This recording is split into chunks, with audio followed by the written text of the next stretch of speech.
Selamat siang teman-teman, selamat bergabung dengan Pentas Puisi Pekerja Migran.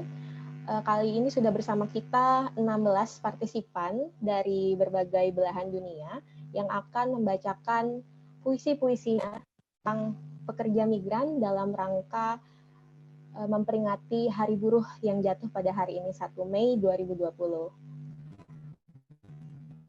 Pekerja migran ini pada mulanya diinisiasi oleh Pak Wahyu Susilo dan juga Ibu Mega Fristian selaku aktivis pembela pekerja migran dan juga pencinta sastra.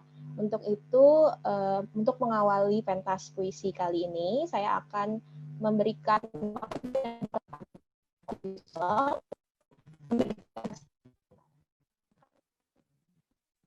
Selamat siang kawan-kawan semua.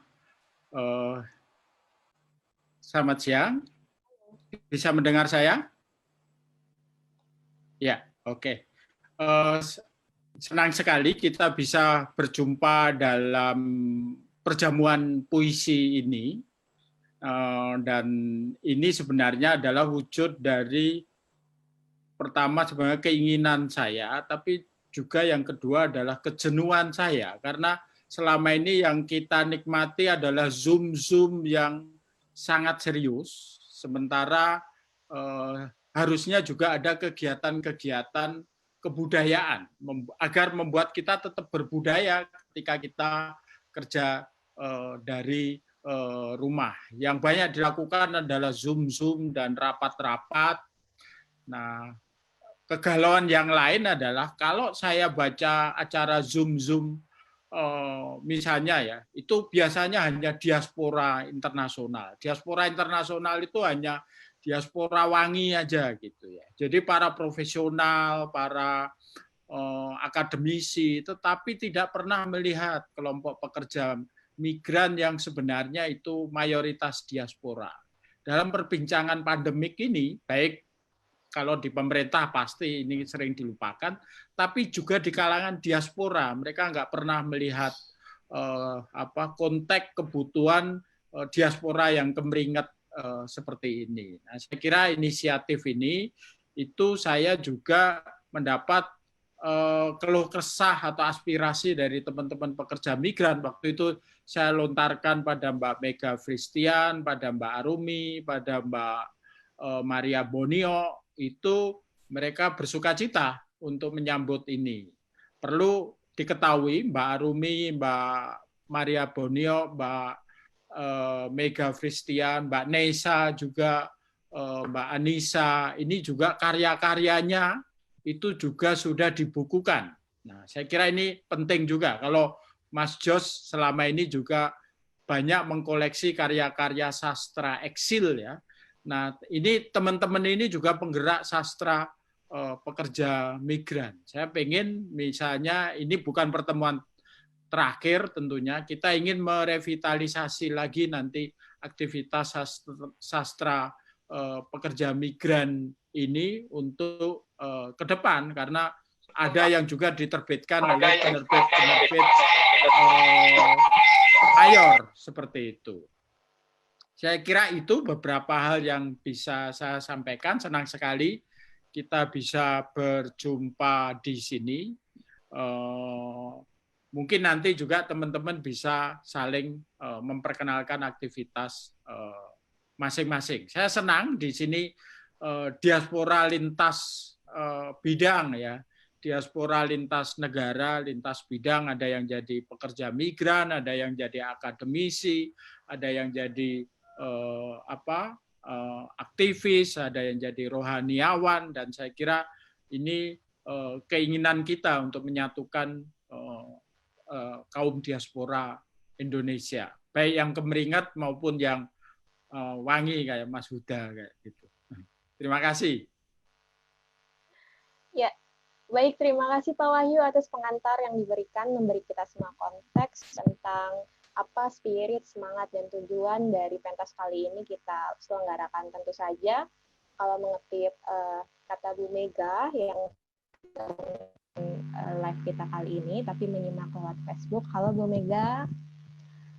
ingin membangkitkan kembali sastra pekerja migran dan ekspresi budaya kawan-kawan migran yang berada di berbagai belahan dunia. Nah, selanjutnya saya akan memberikan kesempatan kepada Mbak Arumi Marzuli untuk bisa juga memberikan kita sedikit pengantar mengenai konteks kondisi pekerja migran Indonesia di tengah situasi COVID ini, apa saja yang Mbak Arumi lakukan, dan juga membuka pentas puisi pekerja migran kali ini dengan pembacaan puisi pertamanya dari Mbak Arumi Marzudi.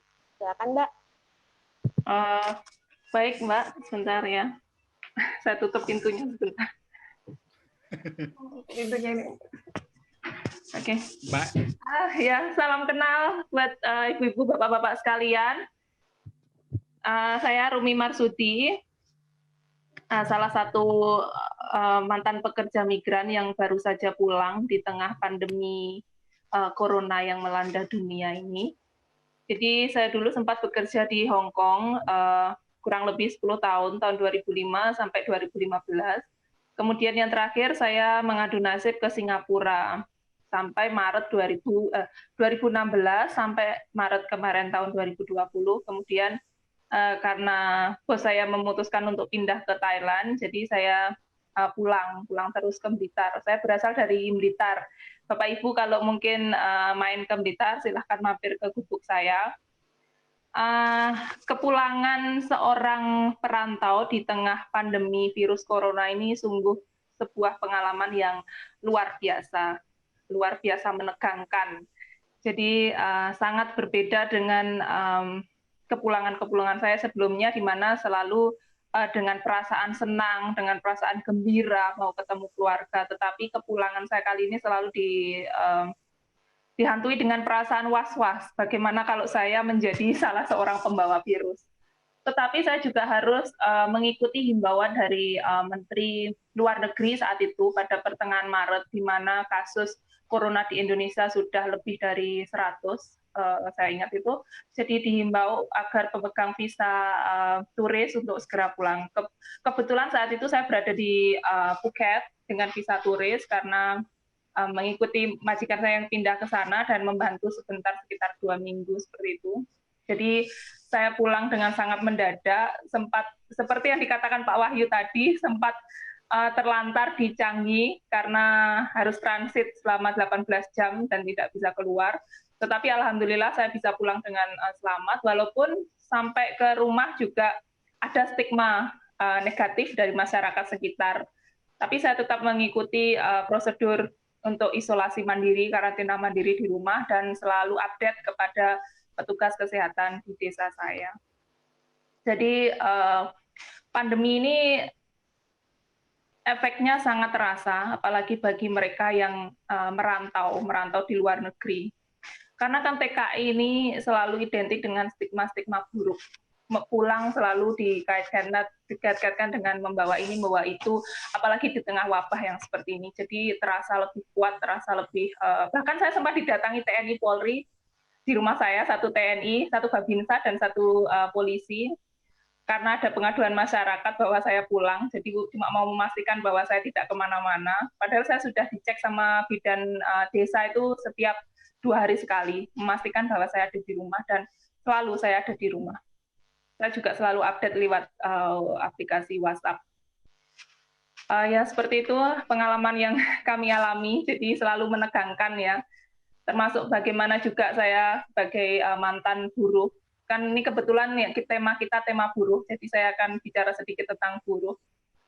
Mantan buruh di hari buruh ini nasibnya seperti apa, apalagi di tengah pandemi yang luar biasa menghantam segala lini seperti ini. Jadi saya berusaha survive di desa saya sendiri, karena sebelumnya saya juga sudah menyisihkan sebagian penghasilan saya untuk modal usaha, tetapi tetap juga di saat seperti ini usaha apapun juga terdampak dengan corona ini.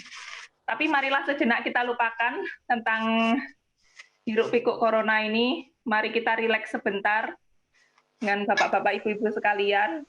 Kepada Pak Wahyu dan Migran Care, saya juga mengucapkan terima kasih sudah diberi kesempatan pada siang hari yang berbahagia ini untuk bertemu, walaupun tidak bisa bertemu secara fisik, kepada Bapak Ibu sekalian di ruang di forum ini. lewat webinar Zoom ini. Jadi langsung saja ya Bapak Ibu-Ibu, saya mau memulai puisi saya untuk pembukaan pentas puisi kali ini. Puisi ini ditulis oleh suami saya sendiri, Bonarina Bonenar, yang terinspirasi dari karya Hartoyo Andang Jaya. Jadi setelah membaca salah satu puisinya Hartoyo Andang Jaya, suami saya terinspirasi untuk menulis puisi ini. Saya semalam sudah latihan, semoga saja nggak mengecewakan. Sudah latihan di depan penulisnya. Sempat dijewer juga. Oke, saya mulai saja. Apa ini buka-buka pintu lagi? Saya mau baca puisi ini loh. Ya ampun. Sebentar ya Bapak Ibu, ini saya kok dirusui terus tuh. Udah tutup lagi pintunya. Rakyat. Rakyat adalah kita yang dipelihara agar tetap atau makin menderita. Agar ada alasan untuk mengunduh proyek penyejahteraan pura-pura. Rakyat adalah kita, kaum yang dijaga agar lemas tak berdaya, agar bisa dibangkitkan dengan proyek hura-hura, sambil menghimpun massa untuk digiring menuju pilkada. Rakyat adalah kita yang sering bersukarela, diperlakukan seperti kelinci, dicoba-coba, dicekoi model dan cara pembangunan manusia seutuhnya. Yang sesungguhnya hanya dibikin untuk mengeruk sebanyak-banyaknya harta kekayaan negara, agar menumpuk di rekening mereka. Rakyat adalah kita yang dianggap bisu walau bisa bicara, yang banyak melihat tetapi dianggap buta, yang mendengar tetapi dianggap tak bertelinga. Rakyat adalah kita yang mereka desak turun ke jalan melalui penggusuran dan kesewenang-wenangan. Rakyat adalah kita, daun-daun kering di ladang berbunga, aspal meleleh di jalan raya, makhluk hidup yang hanya dihitung sebagai angka-angka. Demikian Bapak Ibu sekalian, puisi karya Bonarina Bonenar, teman tidur saya. Mungkin ini ada ini ya agak berat temanya, tetapi ya gimana lagi ini Hari Buruh. Hari Buruh itu identik dengan kenestapaan, apalagi saat ini di tengah pandemi. Buruh adalah salah satu kaum yang kalah sangat telak. Ketika kaum buruh di PHK, tidak ada pensiunan, tidak ada tunjangan yang layak buat mereka. Buruh adalah kaum yang sangat terseok-seok, sangat kalah telak, jatuh tertimpa tangga, genteng, segala macamnya kaum buruh. Tetapi saya selalu optimis bahwa kita bersama-sama bisa menghadapi ini, kita bisa survive sebagai negara yang besar, sebagai negara yang mengedepankan gotong royong dari semua pihak. Saya sebagai mantan buruh ataupun buruh saat ini untuk diri saya sendiri, saya optimis. Kami semua, saya, Anda semua, kita bisa melalui ini dengan sangat baik. Sekian dari saya Arumi Marsudi. Terima kasih. Terima kasih. Hidup buruh. Hidup buruh. Terima kasih Mbak Arumi. Meskipun kita semua tidak bisa merasakan panasnya jalanan dengan turun ke jalan bersama-sama pada hari ini ya, tapi semoga puisi yang tadi dibacakan Mbak Arumi juga bisa membakar semangat kita bersama, solidaritas kita, khususnya untuk memerangi COVID-19. Selanjutnya, kita juga ada Bu Maria yang live langsung dari Wonosobo di atas gunung. Bu Maria, setelah ini adalah kesempatan untuk Bu Maria, dan silahkan membacakan puisinya. Suara saya masuk nggak? Masuk, Bu. Suara saya masuk nggak? Oke. Perkenalkan, nama saya Siti Maria Boniok. Sekarang di rumah berusaha untuk mandiri dan membina teman-teman TKI. Tapi dengan adanya pandemi ini, semuanya sia-sia karena semuanya akan terpuruk lagi seperti sebelum kita atau baru mulai usaha. Oke, saya akan membawakan satu puisi karya saya dengan judul Rantai Asa. Mohon maaf Bapak-bapak yang sudah berpengalaman di bidang puisi, jangan tertawakan puisi saya. Kukais asa saat itu makan semangkuk nasi berlauk air mata. Kukais asa saat melihat telunjukmu menari-nari di depan mataku. Kukais asa saat caci maki mampir di telingaku. Kukais asa saat aku bisa lepas tawa di Victoria dan di Aviary Pagoda. Kukais asa saat kembali ku berlari-lari mengerjakan semua tugas di 3 buah istanamu. Dan aku bungkam demi rupiah yang aku kumpulkan. Kurajut asa demi asa, menjelma menjadi untaian yang sedikit bermakna setiba di negeri tercinta. Tak bosan asaku sebarkan di sekelilingku. Tak bosan asaku sampirkan di pundak-pundak kalian. Tak bosan mulutku berbusa-busa untuk menyapa kalian.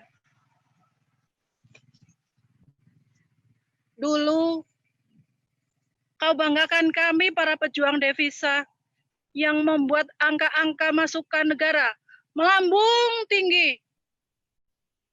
Kini, tak ada satupun yang peduli pada kami. Usaha kami, ekonomi kami, pada kemana wahai kalian semua? Harusnya sedikit senyum sudah mulai mereka di wajah-wajah mereka para mantan buruh migran Indonesia. Tiba-tiba, Corona datang memporak-porandakan kami tanpa kompromi. Hingga runtuh semuanya. Rajutan asa kini menjadi untaian yang bertebaran. Kami merangkak lagi, tertatih, berusaha untuk berdiri sendiri mandiri. Tetapi di sanubari, asa itu akan kuwujudkan suatu saat nanti. Istana Rumbia, 28 April 2020. Terima kasih. Terima kasih Bu Maria, pembacaan puisinya yang diiringi kicauan burung ya. Luar biasa sekali. Bu Maria ini juga telah menerbitkan banyak sekali buku yang juga diterbitkan oleh penerbit-penerbit mainstream banyak dan juga diterjemahkan ke beberapa bahasa. Selanjutnya, kita akan menyeberang lebih jauh ke benua seberang, ke Australia. Di sini ada Mas Priambudi dari Adelaide. Mas Priambudi adalah akademisi yang juga banyak melakukan penelitian-penelitian dan menulis tentang politik perburuhan. Kepada Mas Priambudi, saya persilahkan. Terima kasih teman-teman. Saya akan membaca 2, kalau boleh, secepatnya dari kumpulan puisi Mas Wiji Tukul atau almarhum Wiji Tukul, karena kita tidak tahu sampai kapan nasib beliau akan diumumkan oleh pemerintah kita. Puisinya adalah Pasar Malam Seliwedari. Jadi dibuat di Solo 28 Mei 86. Belakangan ini setelah meninggalnya almarhum Arif Budiman, saya teringat kembali kota Salatiga dan tentu saja saya ingat kota Semarang, Solo karena dulu waktu kecil orang tua saya sering membawa saya ke Sriwedari lihat pertunjukan wayang orang. Pasar Sriwedari, beli karcis di loket, pengemis, tua muda, dan anak-anak mengulurkan tangan masuk arena corong-corong berteriak.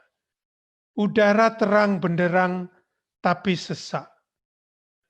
Di stan perusahaan rokok besar, perempuan montok menawarkan dagangannya.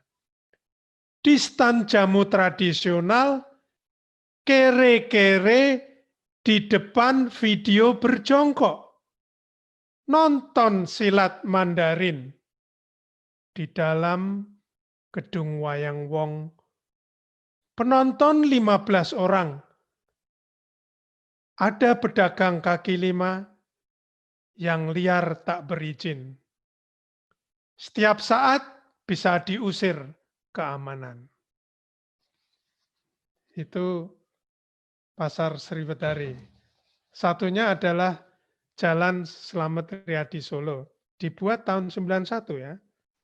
Solo kira-kira bulan Mei dan Juni. 91 tahun penting karena 91 saya meninggalkan Indonesia dan secara resmi ke Australia. Jalan Slamet Riyadi Solo. Dulu kanan dan kiri jalan ini pohon-pohon asang besar melulu. Saban Lebaran dengan teman sekampung jalan berombongan ke Taman Sriwedari. Nonton gajah. Banyak yang berubah kini. Ada Holland Bakery, ada diskotik, ada taksi. Gajahnya juga sudah dipindah. Loteng-loteng arsitektur Cina kepangkas jadi gedung tegak lurus. Hanya kereta api itu masih hitam legam dan terus mengerang. Memberi peringatan Pak becak yang nekat potong jalan, hei, hati-hati, cepat menepi, ada polisi, banmu digembos lagi nanti. Solo, Mei, Juni 91. Terima kasih. Terima kasih Mas Priyambudi. Dan selanjutnya kita masih berada di Australia. Ada Ibu Yasinta dari Melbourne. Yasinta adalah pengajar bahasa Indonesia di Monash University dan akan membacakan 2 puisi yang ditulisnya sendiri. Silakan Ibu Yasinta.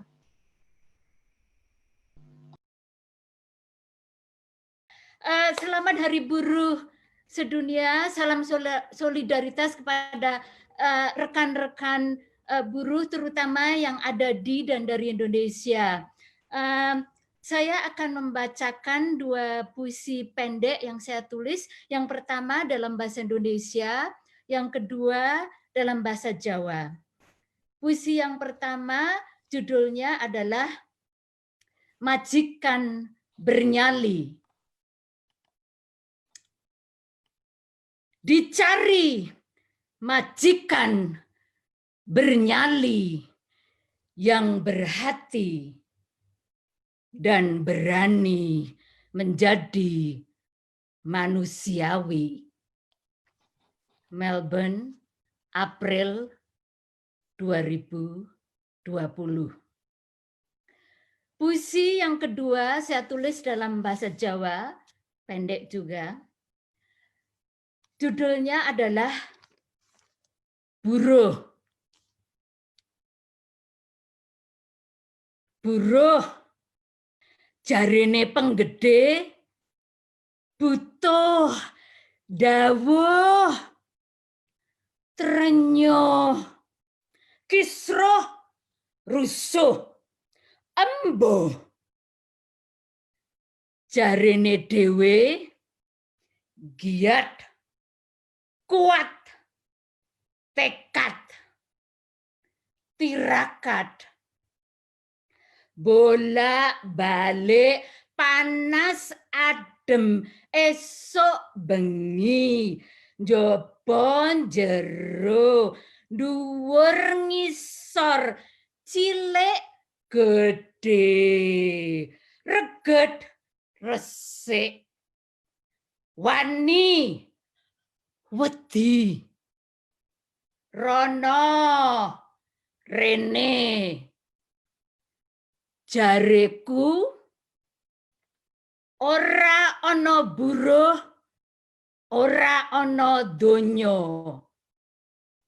Melbourne, April 2020.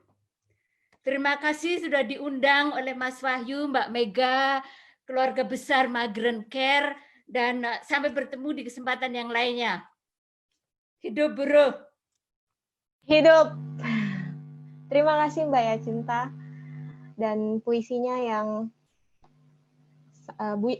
Mbak Yacinta juga punya kumpulan puisi perempuan yang sudah diterbitkan, dan selanjutnya mungkin Mbak Yacinta akan mengajar sastra di Monash dengan literasi-literasi dari pekerja migran ya Mbak. Siap. Yes. Selanjutnya kita akan bergeser ke negara tetangga, Malaysia. Di Malaysia ada Mas Fajar. Halo Mas Fajar. Waktu dan tempat kami persilahkan.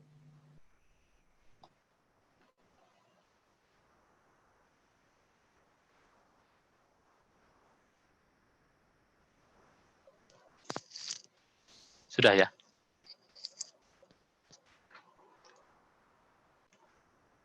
Oke, saya ada beberapa puisi pendek yang ingin saya persembahkan untuk kita semua dan teman-teman.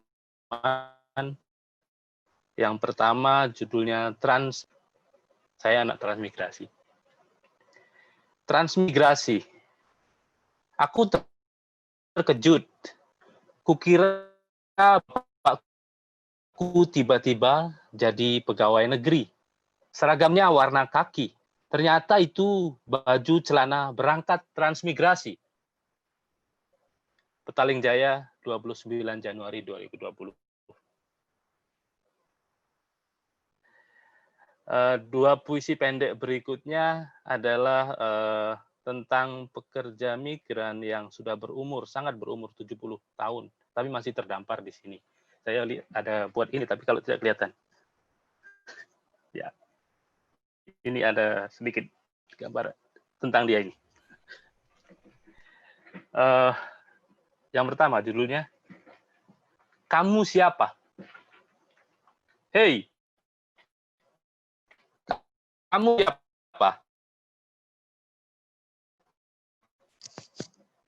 Aku, lagu lukaku. Mungkin lukamu yang belum kau kenali.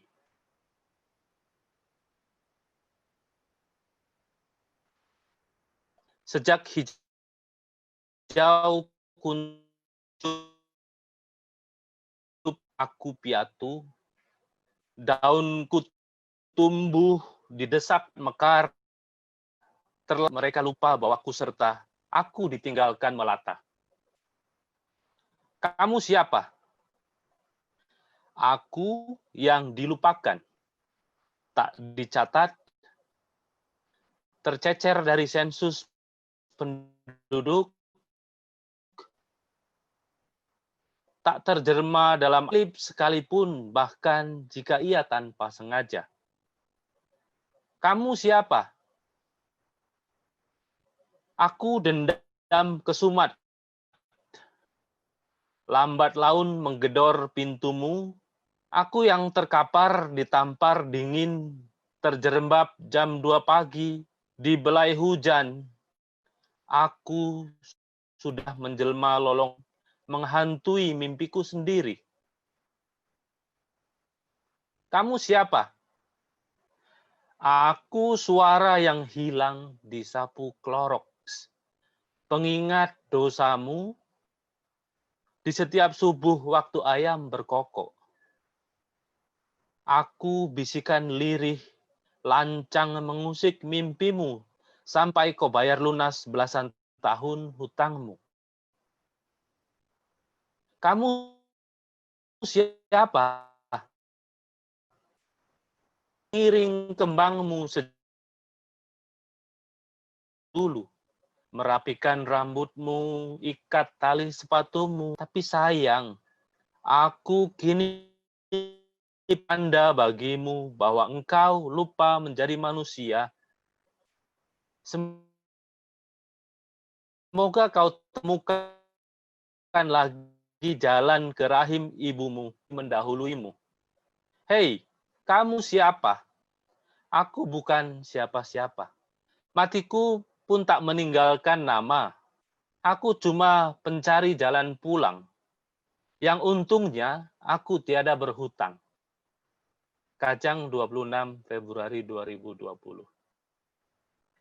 Masih terkait dengan puisi ini, yang terakhir saya, yang lain tidak usah terlalu panjang nanti. Yang terakhir ini. Judulnya Pelipur Apa? Pelipur apalagi yang boleh kusajikan sebagai sarapan pagimu? Sedang tudung saji menutup pinggan kosong. Menguap janji yang takut diucap. Sebab tiada yang tahu. Esok engkau akan berakhir di mana, dalam keadaan apa. Aku masih tergugu bermalam-malam, berhari-hari, membaca takdirmu berliku-liku. Aku tak tahu apakah engkau masih sanggup mendaraskan litani lampaumu. Bayang rentamu berjalan di atas kerikil dari kanak-kanakmu sendiri sampai hampir di ujung hari ini. Jarum jammu meliuk-liuk, detaknya pasti, tapi ngelangut seperti jam dali yang peot di tengah gurun, mengitari tepiannya yang resah. Petaling Jaya, 3 Maret 2020. Terima kasih. Semoga Ibu yang masih terdampar di sini ini segera bisa pulang. Terima kasih. Terima kasih Mas Fajar. Memang banyak kabar yang kita dengar dari Malaysia mengenai pekerja migran Indonesia yang berada di sana. Sangat kabar-kabar yang sangat memilukan ya Mas. Dan ya, kita bersolidaritas hari ini untuk semua yang tengah berjuang di tengah wabah COVID-19. Selanjutnya kita akan kembali ke Indonesia dan ada Pak Sakban. Pak Sakban Rosidi. Halo, sudah bisa didengar? Ya, silahkan, saya persilahkan. Oke, terima kasih. Saya lihat di sini tadi juga ada Nesa, ada Mega, ada beberapa teman. Saya sempat membuat kata pengantar agak kritis terhadap karya-karya teman-teman. Saya menyebutnya itu penulis migran bolehlah gitu, penyair apa gitu. Ada dua saya kira. Yang pertama karya Nesa sama Karin, yang kedua itu ada bagus sebetulnya. Judulnya 30 hari mencari cintanya itu. Jadi itu cerita para diaspora, para migran yang sedang berpuasa di luar negeri itu. Ya, yang repot itu kan kalau kemudian ada ketidaksamaan budaya. Kebetulan saya mengajar mata kuliah yang berkaitan dengan itu, mata kuliah cross cultural understanding, kemudian ada mata kuliah yang khusus American Society and Culture, kemudian juga British Society and Culture, sehingga itu menarik sekali itu bagi mahasiswa saya dulu. Pengalaman lain, saya sempat menemani atau menemani seorang TKI yang harus melarikan diri dari Singapura karena putranya sakit, dan itu menjadi sebuah tulisan apa namanya, judulnya Perempuan Cedera Tubuh Luka Hati. Pernah saya buat lagu. Tapi hari ini karena topiknya pandemi corona, saya menulis bukan puisi sebetulnya, ini apa, skenario. Jadi kita bisa membelah apa namanya layar ini menjadi absis dan ordinat dari kuadran 1, 2, 3, 4. Absisnya itu adalah orientasi sebaran kekuasaan, kemudian di sini adalah yang satunya itu adalah orientasi kegiatannya. Jadi saya membuatnya seperti ini sehingga ada berorientasi pada keuntungan, ada berorientasi pada kehidupan.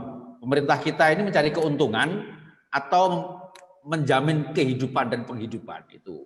Yang kedua, apakah locus of control kuasa itu ada di rakyat atau ada di pemerintah, gitu, negara.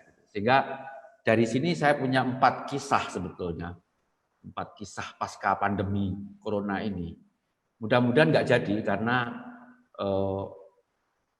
kalau jadi nggak enak semuanya. Itu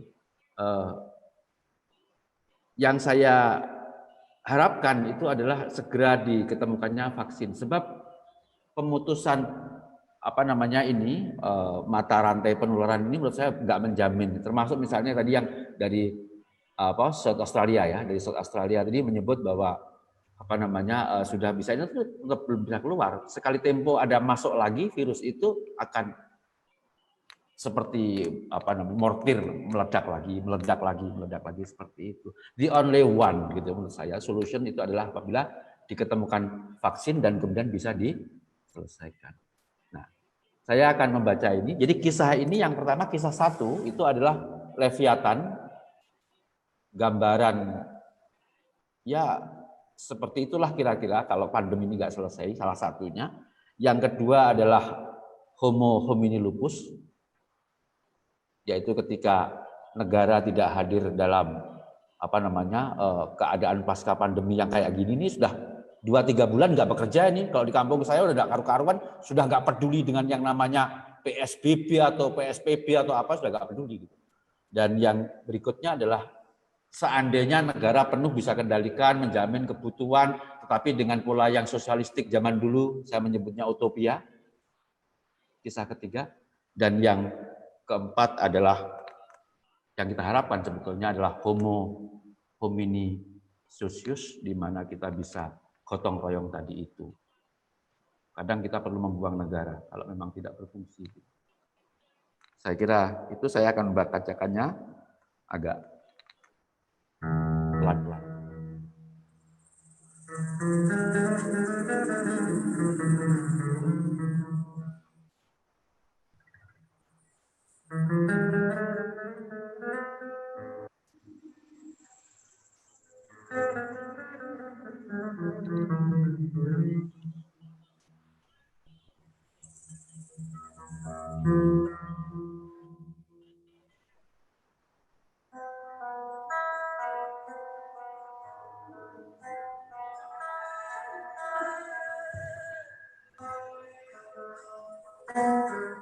Selepas ziarah pasca pandemi, berjuta rakyat jatuh melarat. Tiada pembela, putus saudara.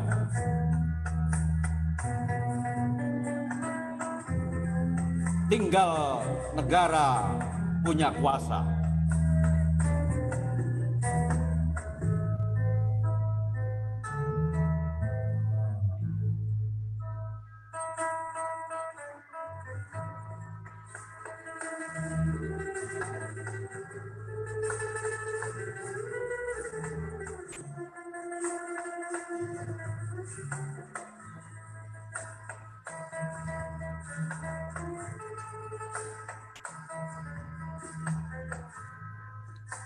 Tinggal negara punya kuasa, tinggal penguasa berharta benda.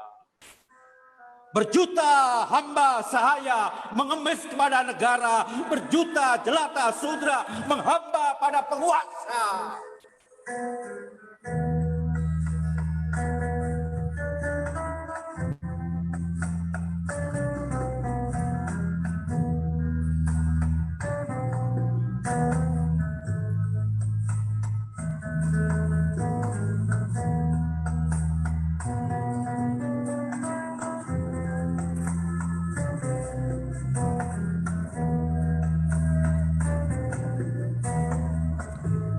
Selepas ziarah pasca pandemi, negara bangsa tiada berdaya. Tanpa kuasa, tiada berharta.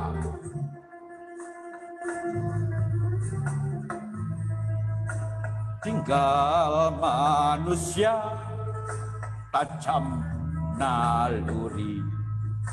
Tinggal manusia tumpul nurani.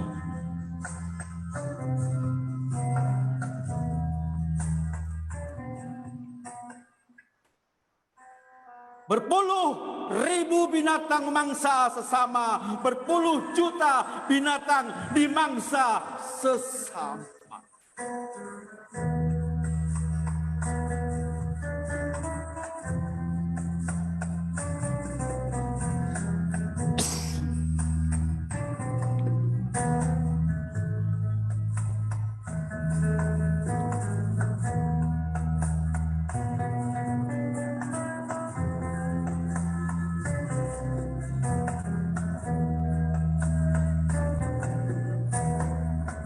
Selepas ziarah pasca pandemi, berjuta rakyat menjadi bangkrut.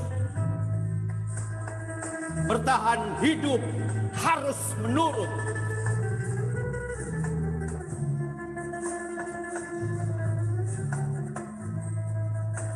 Bertahan hidup harus menurut. Tinggal negara boleh berkuasa, tinggal penguasa boleh berharta. Kami berjanji sama rata sama rasa, kami bermimpi sama rata sama rasa.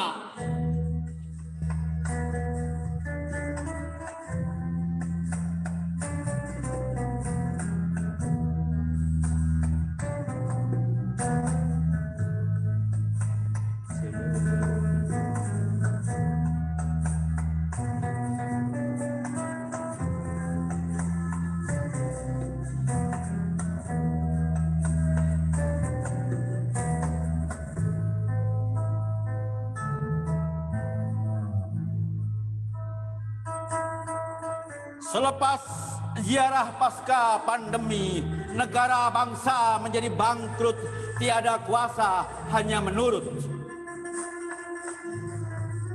Kami pun mesti berdaya budi. Kita niscaya berbudi daya.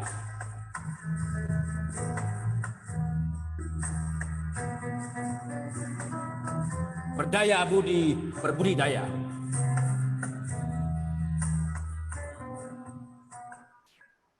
Cedera luka pasca pandemi memanggil para pemimpin, tetapi ternyata perih hidup masa pandemi melahirkan para pemimpi, melahirkan para pemimpi, melahirkan para pemimpi, pemimpi, pemimpi, pemimpi, pemimpi, pemimpi, pemimpi, pemimpi.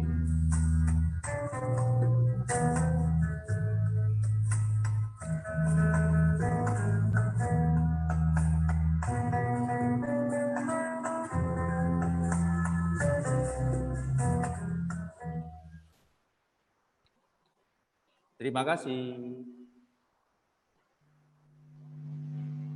Terima kasih Pak Sakbar atas pembacaan puisinya yang sangat syahdu. Syahdu diiringi dengan background musik ya, bisa ditiru oleh teman-teman yang lainnya mungkin. Ya, Biar nggak lebih ada ramai. burung soalnya di sini. Ya baik, terima kasih sekali Pak Saban atas puisinya yang spesifik mengekspresikan tentang kondisi kita saat ini di tengah pandemi corona, Pak Saban ya. Selanjutnya kita akan ke Mbak Anissa Safitri. Halo Mbak Anissa. Mbak Anissa adalah ex-migran dari Malaysia ya Mbak? Ya. Silakan membacakan puisinya Mbak Anissa. Oke. Suara saya jelas nggak Mbak? Jelas sekali. Oke. Perkenalkan, nama saya Anissa Safitri. Saya purna migran dari Malaysia. Saya akan membawakan 2 buah puisi, boleh ya Mbak? Puisi yang pertama terinspirasi dari pekerja di Malaysia juga, pekerja kilang yang berjuang untuk mendapatkan hak-haknya, tapi perusahaannya itu atau majikannya itu seperti menahan mereka untuk mendapatkan hak-haknya. Puisi yang pertama berjudul Bungkam.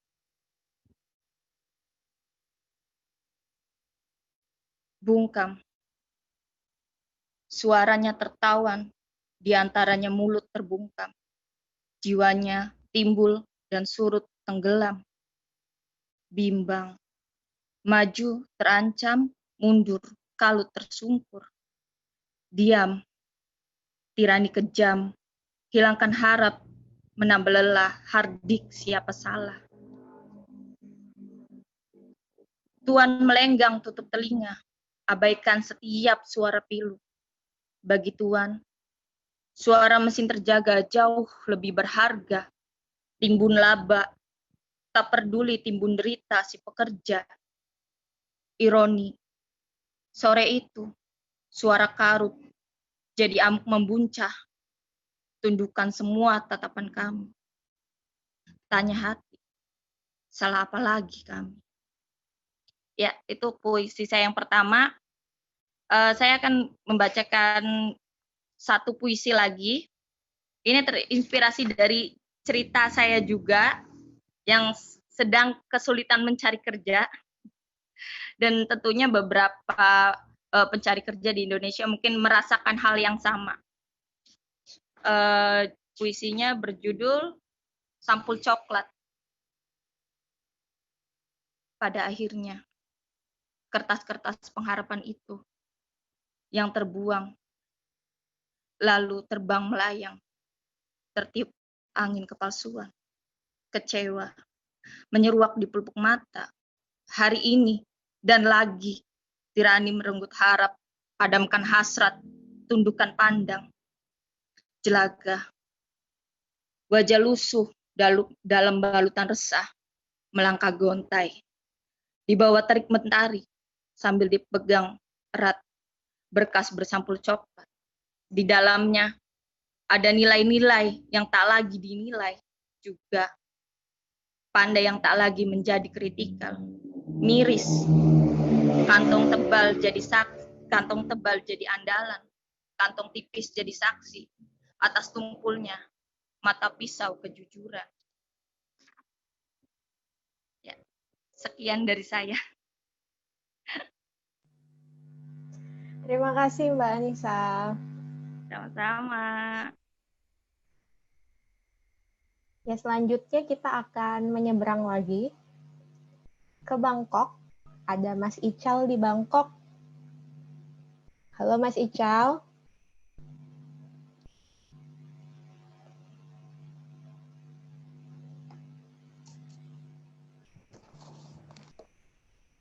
Sudah bisa dengar? Ya, Mas Ical, kami persilahkan. Ya, ini puisi. Saya nggak pernah baca puisi, nggak pernah tulis puisi. Makanya tadi saya menikmati sekali. Jadi ini merupakan sebuah kerinduan dan juga apa ya namanya ya, sebuah bukan hanya penghiburan tadi kata Mas Wahyu, tapi juga merupakan pengalaman yang baru bagi saya. Biasa saya menulis press statement, menulis konsep perlawanan dan lain sebagainya. Tapi hari ini saya harus baca puisi. Jadi saya cari-cari tadi tuh Mbak, rekan-rekan sekalian di banyak. Ada yang panjang, ada yang pendek. Tapi saya kok tersentuh ingin mewakilkan suara buruh-buruh migran yang berkeringat. Mungkin di sektor pekerja konstruksi atau di yang sifatnya terbuka, terus fishery dan lain sebagainya. Ya mudah-mudahan ini sedikit saja. Jadi saya nggak tahu siapa menulis puisi ini. Saya dapat tadi di internet. Judulnya Di Tanah Penindasan, Sajak Buruh Migran. Itu di-post sama website namanya Bumi Rakyat pada tahun 20 Mei 2013. Jadi saya langsung saja. Di tanah penindasan, sajak buruh migran. Jauh dari apapun, dari keluarga dan negara. Jauh dari apapun, termasuk keadilan. Jauh dari apapun, kecuali dari bahaya. Di sini keringat telah mengering dan kulit terbakar. Namun upah belum dibayar. Di sini luka telah mengeras dan hak kerap dirampas. Di sini tanah penindasan, kita tak akan tinggal diam. Di sini tanah penindasan, kita akan menanam perlawanan.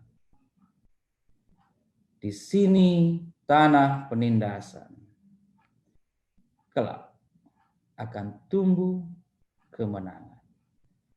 Selamat Hari Buruh, dalam solidaritas semua kawan-kawan, dan bagi kaum buruh jangan sering-sering main ke istana dong.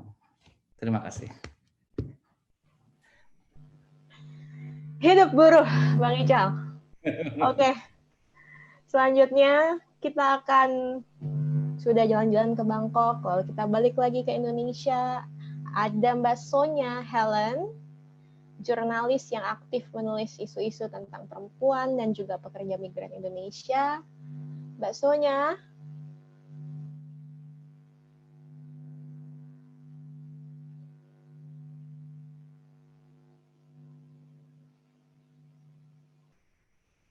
Ya, halo. Halo Mbak Sonya. Kedengaran suaraku? Terdengar Mbak, jelas. Silakan Mbak, saya persilahkan.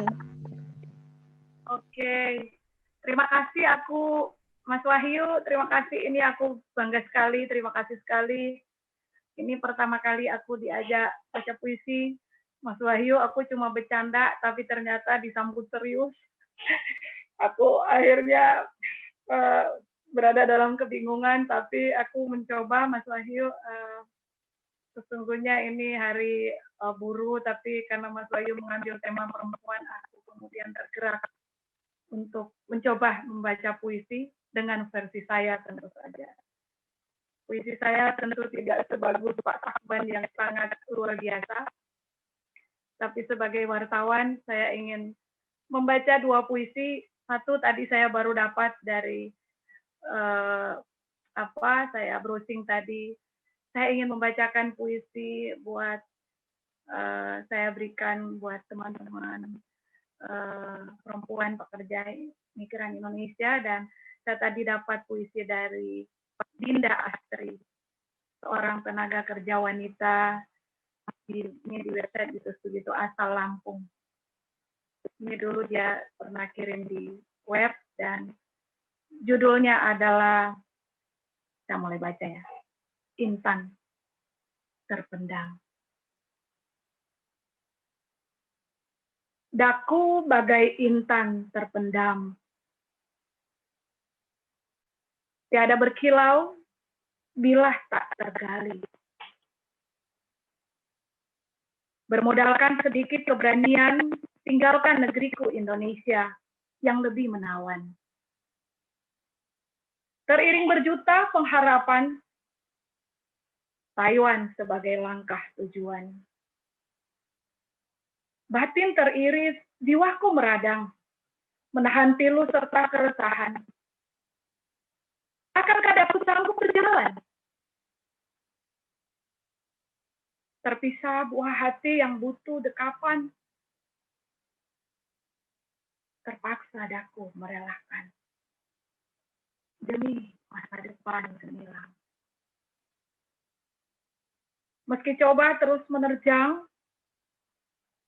selalu kuterima tanpa menahan. Besarkan hati, lapangkan dada.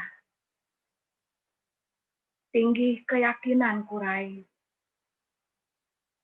Taiwan, negeri penuh harapan. Tawarkan janji, liku kehidupan. Beginilah nasib insan terpendam. Mulai tergali, tampak berkilauan, meski terkungkung dengan pengabdian. Tetap semangat sebagai pahlawan devisa. Itu puisi dari Dewi, dan ini puisi dariku sendiri yang terakhir. Mas Wahyu jangan ketawa, ini aku coret sendiri. Ini puisiku sendiri, aku oret-oret di hari buruh hari ini 1 Mei 2020. Saya memberikan judulnya Untukmu Perempuan Pekerja Migran.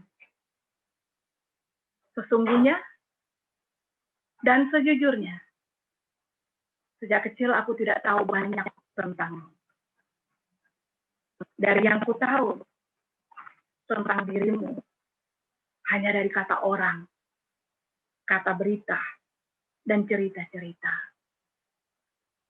Tapi belakangan aku mulai ngerti sedikit. Saat aku tumbuh, kalau di kampung, di dusun, di desa, atau dimanapun engkau tinggal dan berasal. Orang-orang bilang dengan menyebut kamu dengan sebuah sebutan.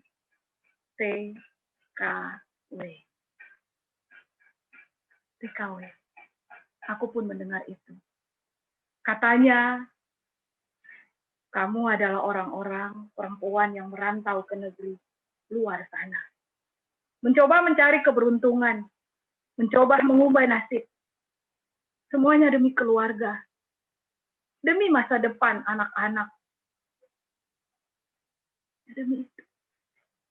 Aku tidak tahu apakah demi dirimu juga. Yang ku tahu dan ku dengar, ketika engkau berangkat memasuki negeri asing, memasuki negeri orang, engkau membawa sebuah harapan. Sebuah harapan untuk hidup lebih baik. Makin ke sini aku pun makin tahu. Ternyata di kertas lembaran negara, di laporan negara, engkau juga tercatat. Katanya, engkau pahlawan devisa. Engkau pahlawan devisa negara. Dengan berbagai sebutan yang terus berubah. Dulu engkau dikenal sebagai TKI, TKW, dan sekarang berdasarkan undang-undang pendengar kamu adalah pekerja migran Indonesia.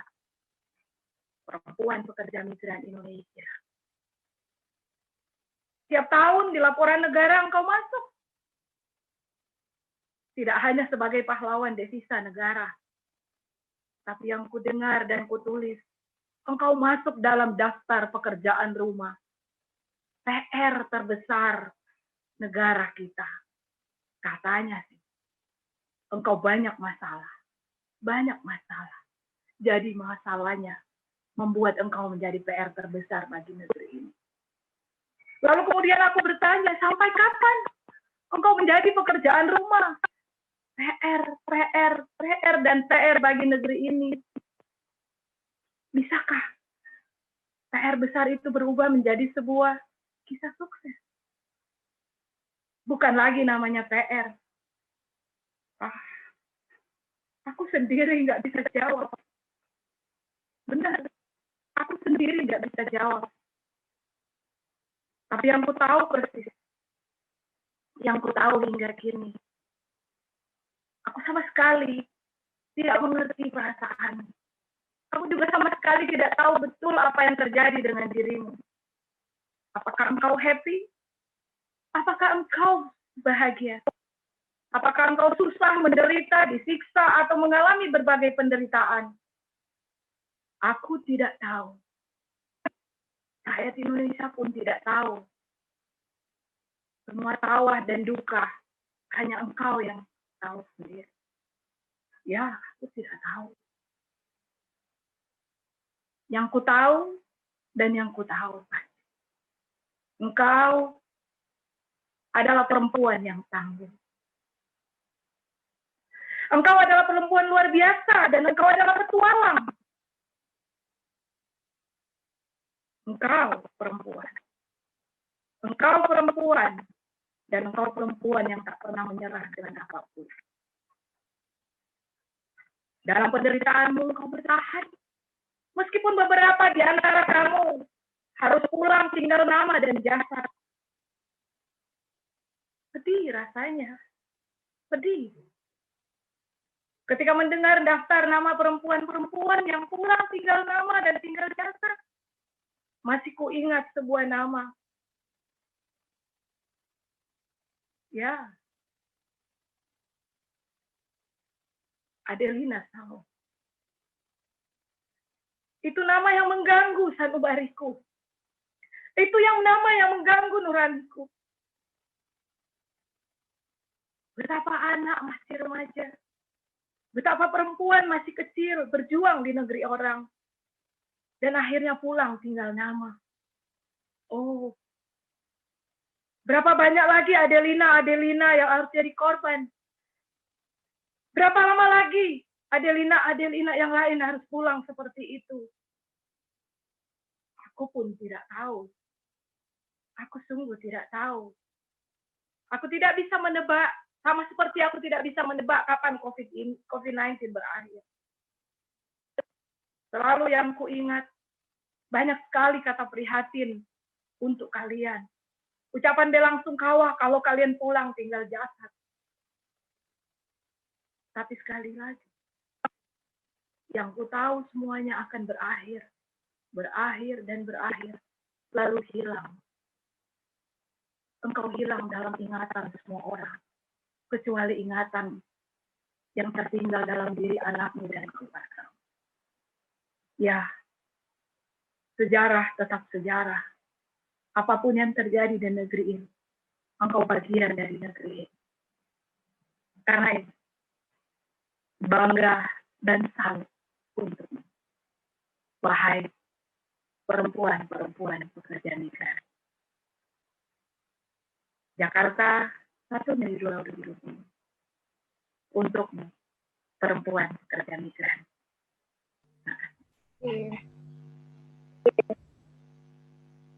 Terima kasih Mbak Sonya. Terima kasih Mbak Sonya.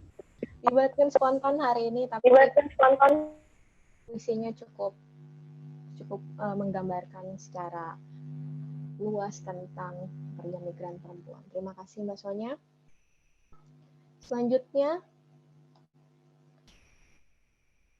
kita akan beranjak ke Romo Pascal di Batam. Halo Romo. Halo.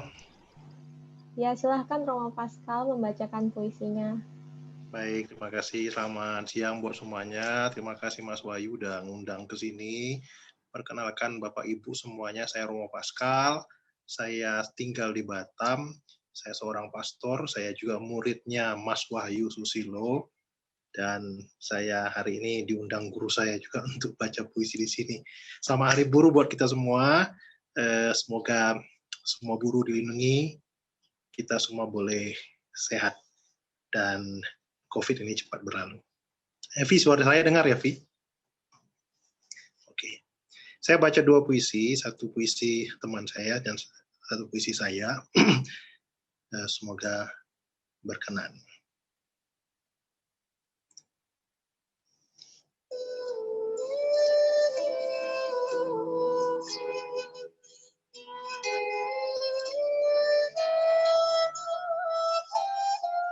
Aku sudah lama mati. Aku sudah lama mati. Bukan karena pedang pancung menghujam di urat nadi leherku. Bukan pada saat darah bersimbah menetes merah pada pasir Saudi yang putih. Bukan. Bukan itu.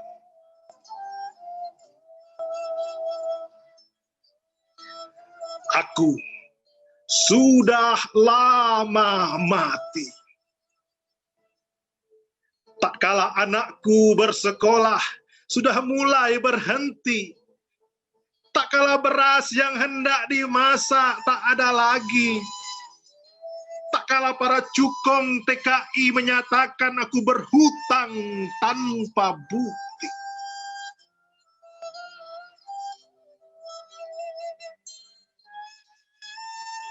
Aku telah lama mati. Karena jasadku bekerja tanpa rasa. Harga diriku tergantung di leher unta. Rintihanku terbawa angin. Keluhanku terbawa waktu. Tak ada satupun yang mau mendengar. Karena mereka sibuk menghitung devisa negara. Tertawa-tawa menyatakan telah memenuhi target APBN kita.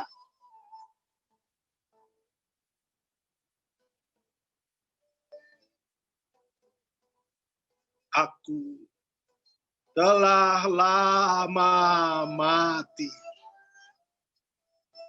Bukan karena hukuman pancung, tapi karena tak ada tempat aku berlindung. Undang-undang tidak. Pemerintah tidak. Yang ada hanya yang tidak.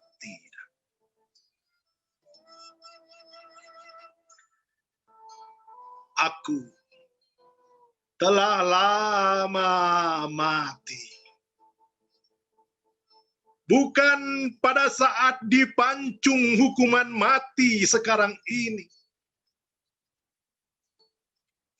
Tapi sudah lama sejak berangkat menjadi TKI.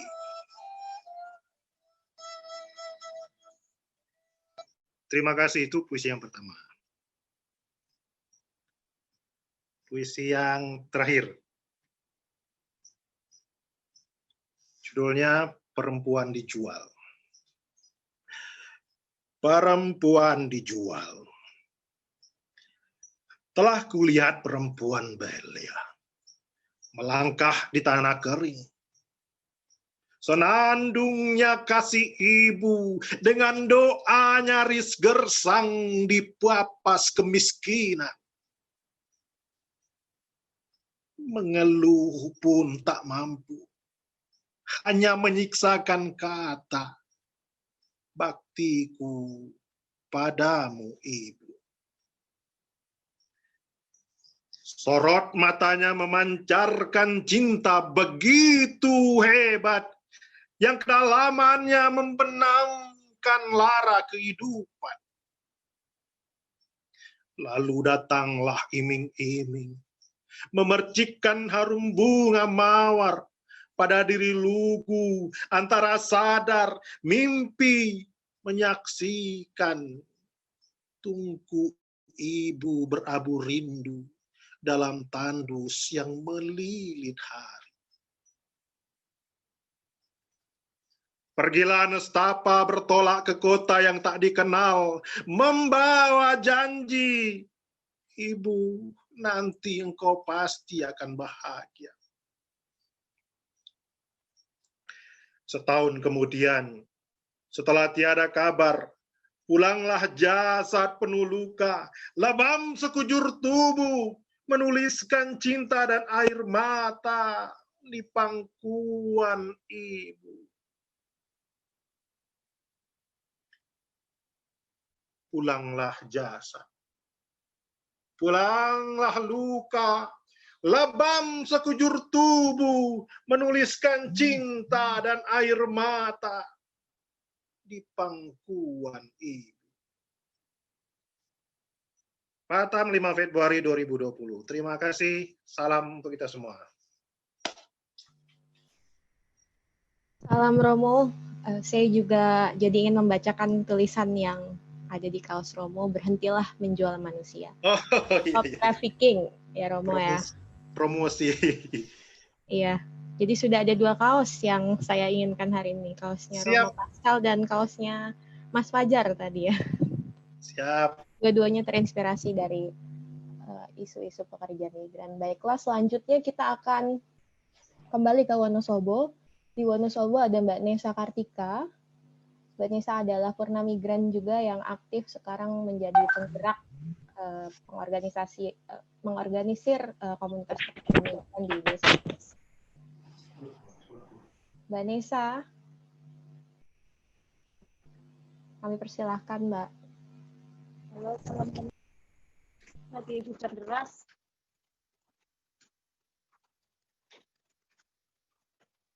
Lagi hujan deras nih, kedengeran nggak, Evi?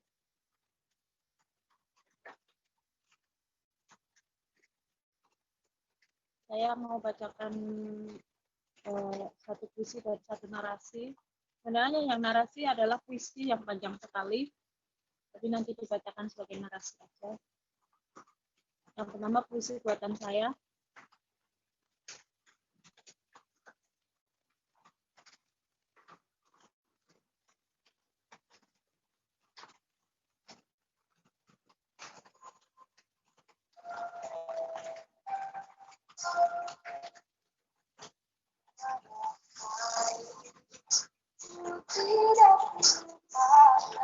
Nyanyian Pagebluk. Pagebluk ini jalan ditutup, toko-toko ditutup, warung makan ditutup, pabrik-pabrik ditutup. Akhirnya dunia tanpa polusi, lapisan ozon menutup lagi. Bumi bernafas lega, mendetoksifikasi manusia, binatang liar berpesta.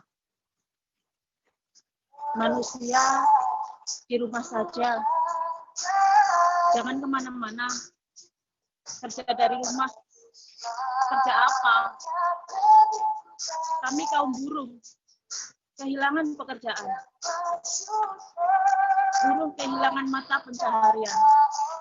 Buruh kehilangan kehidupan.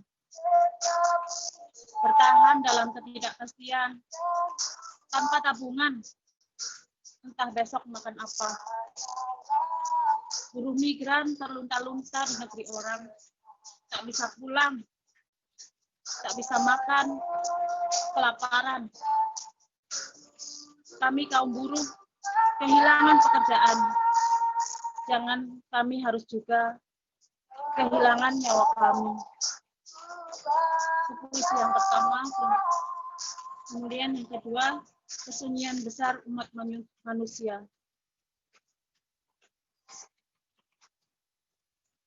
Kesunyian besar umat manusia.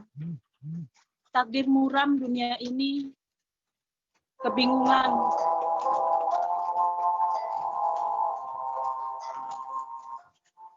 Besar sejarah ini. Terimalah dengan kerendahan hati. Di tengah mulut dunia yang terkunci. Getar alam keabadian ini bagi jiwa-jiwa mereka. Lemah dan sendiri, kupersembahkan nyanyian panjang ini untuk bersama-sama mendengar suara-suara senyap dalam diri.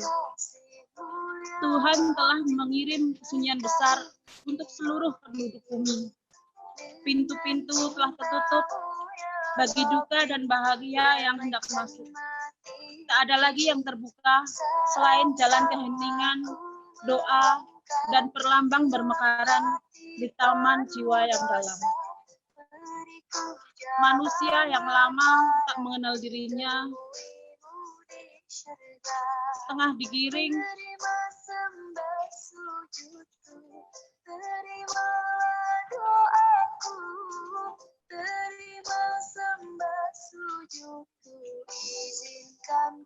tengah dikiring oleh kawanan wabah ke ruang-ruang muram dan sunyi, terkejut, bingung dan gelisah, menyaksikan versi-versi tentang dirinya yang melas dan buas, yang pengasih dan yang jauh, di saat begitu dekat dengan maut. Benua-benua tertidur, kota-kota mengenakan selimut, kelam dan muram. Manusia yang lama tak bermimpi, tiba-tiba bermimpi kembali. Ikan-ikan kembali mengisi kanal dan pantai. Wawasan baru tumbuh pada dinding-dinding dan udara. Tanda-tanda tumbuh serupa biji-bijian dan semua menjadi buku. Kemudian bahasa-bahasa baru bermunculan dengan aturannya yang belum dikenal. Manusia belajar berkata-kata lagi dengan menyusun barang-barang, membersihkan rumah, mencuci tangan, mendengar jenis-jenis suara angin dan aroma perabot-perabotan. Di tengah kesunyian besar, rombongan semut yang tengah berkelana di atas meja makan menjadi peristiwa yang menakjubkan bersama berkembangnya peradaban dari hal-hal kecil. Metropolitan dari kaleng dan gelas, di tepi baskom yang menjelma laut, pena-pena menjadi pesawat dan roket yang menembus luar angkasa. Sementara di luar rumah, langit begitu kelam, mayat-mayat diangkut menuju kuburan-kuburan dangkal. Beberapa dokter terkapar kelelahan menangani ribuan korban. Berita kematian terus berdatangan, bersama maut yang begitu pemurah, menjemput ajal sekalian insan untuk dibawa ke alam seberang. Sekelompok orang murung yang merasa mendapat pertanda, mengira hari kiamat akan segera tiba. Mereka menari di tengah kabut, bernyanyi-nyanyi di beranda, sambil menghadap langit penuh badai. Kabar datangnya hari kiamat disambut dengan penuh sukacita. Orang-orang memborong makanan, seakan tengah mempersiapkan pesta tentang akhir seluruh waktu. Di mana kata kerja yang selama ini dilakukan, perlahan akan membeku menjadi kata benda, dan tindakan tak berguna, akan tertunda selamanya. Seorang ilmuwan tua yang lama berdiam di laboratorium, keluar rumah sambil membawa temuannya, sebuah jam tua dengan setumpuk kertas berisi teori tentang pembiakan waktu dengan kelipatan tak terhingga sehingga menyebar seperti wabah. Khayalannya segera disambut orang-orang yang banyak menanggung kesedihan sepanjang hidupnya. Dipenuhi kisah-kisah tentang para juru selamat dan persekongkolan orang-orang besar mengatur dunia.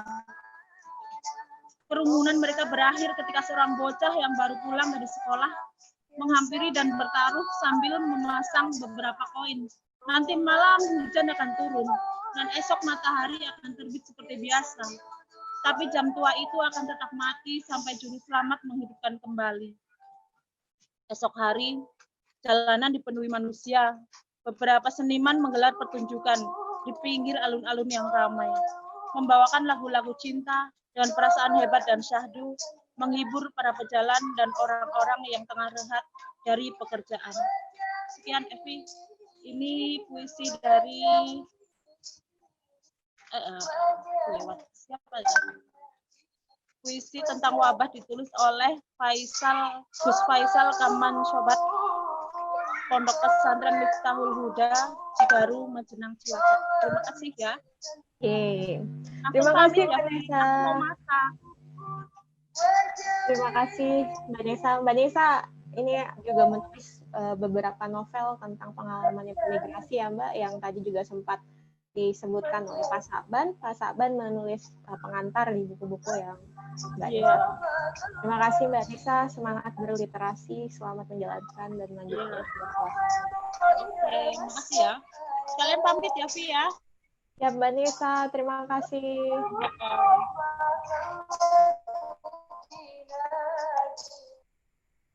Baik teman-teman dari Wonosobo, tadi kita akan ke negara tetangga kita juga, Singapura. Di sana ada Mas Nur Huda. Silakan Mas Nur Huda. Sekarang Mas Nur Huda sudah bukan terakhir-terakhir banget, karena setelah Mas Nur Huda masih ada beberapa pembaca puisi lagi, dan nanti akan diakhiri dengan puisi pamungkas dari Pak Wahyu Susilo. Silakan Mas Huda, Singapura. Pertama saya mengucapkan makasih pada Mas Wahyu dan tim yang mengundang saya terlibat. Saya ini penggemar puisi dan penikmat gitu loh. Jadi bukan yang membaca. Dan juga selamat Hari Buruh. Saya sebagai buruh ini juga harus berkontribusi bersama nih. Ini puisi ini ya terus terang saya ini kan senang banget lah menganalisa puisi gitu. Jadi ketika saya dapat puisi dikirim Mas Wahyu tentang yang ditulis Mas Wiji Tukul itu, puisinya sangat apa ya, murni tafsir. Akan saya bacakan ya. Judul puisinya itu Hujan. Tulisan Mas Wiji Tukul. Mendung hitam tebal, masukkan itu jemuran dan bantal-bantal. Periksa lagi genting-genting, barangkali bocornya pindah. Udara gerah, ruangan gelap, listrik tak menyala. Mana anak kita?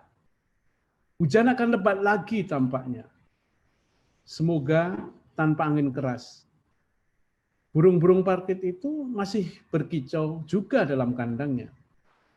Burung-burung parkit itu apakah juga ingin punya rumah sendiri seperti kami? Nah. Cukup. Tapi ini maknanya dalam sekali bahwa apa itu ya? Ini kan cerita kisah yang mengingatkan kalau kita orang susah itu ya hujan, jemur-jemur. Jadi bahasanya itu luar biasa gitu. Terus kemudian kita ngecek nanti bocor atau enggak. Terus yang juga ini kan menunjukkan suasana kebatinan ya. Nanti udara masuk di rumahnya itu gelap banget, listriknya mati lagi. Kalau sekarang ya kepikiran banjir. Nah, untuk merefleksikan burung itu kan sebetulnya keperpihakan pada ini orang-orang yang apa ya, juga tidak punya tempat tinggal gitu. Saya kira ini luar biasa sekali Mas. Dan aku minta izin nanti saya bikin untuk video pendeknya Mas Wahyu ya. Ya Mas Huda, terima kasih. Saya mendengar ada suara-suara penonton bayaran di ruangannya Mas Huda. Istriku di supporter. Dia Salam buat keluarga di rumah. Ya baru Mas pertama kali dengar gua baca puisi dia. Oh bahkan istrinya nggak pernah dibacain puisi ya Mas Huda ya.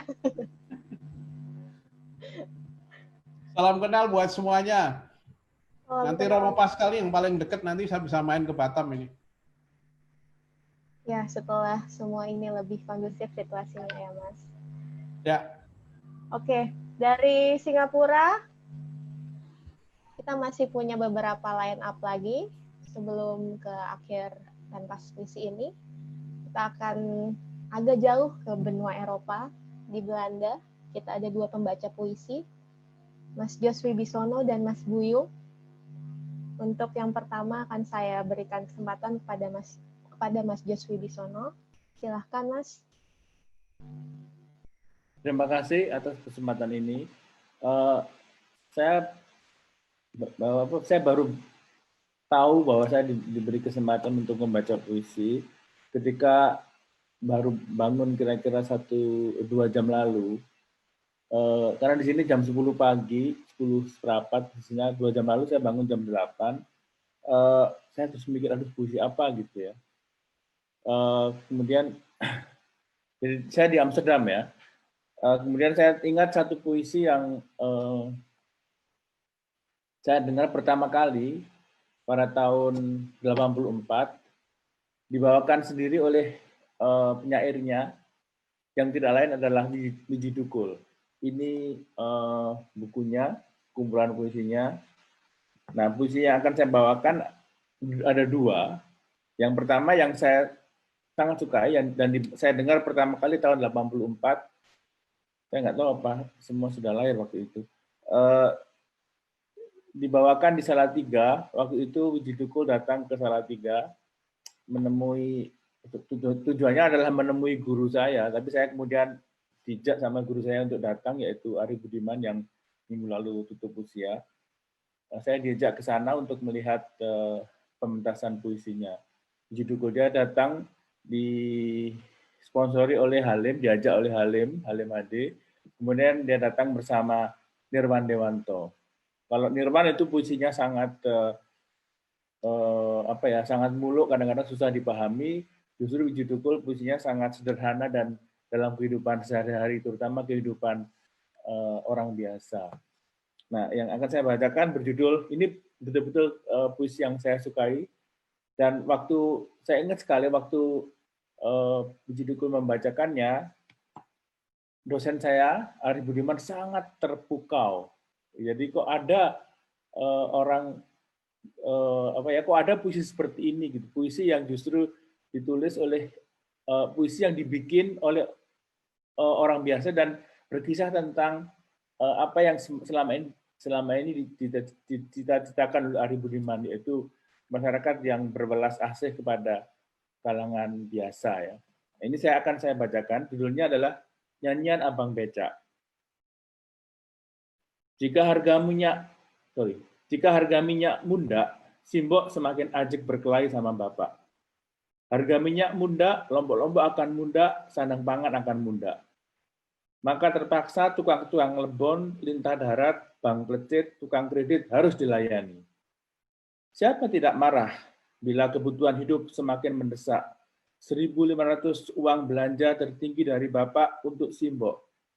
Siapa bisa mencukupi, sedangkan kebutuhan hidup semakin mendesak? Maka Simbok pun mencak-mencak. Pak, anak kita kebacut metu papat loh.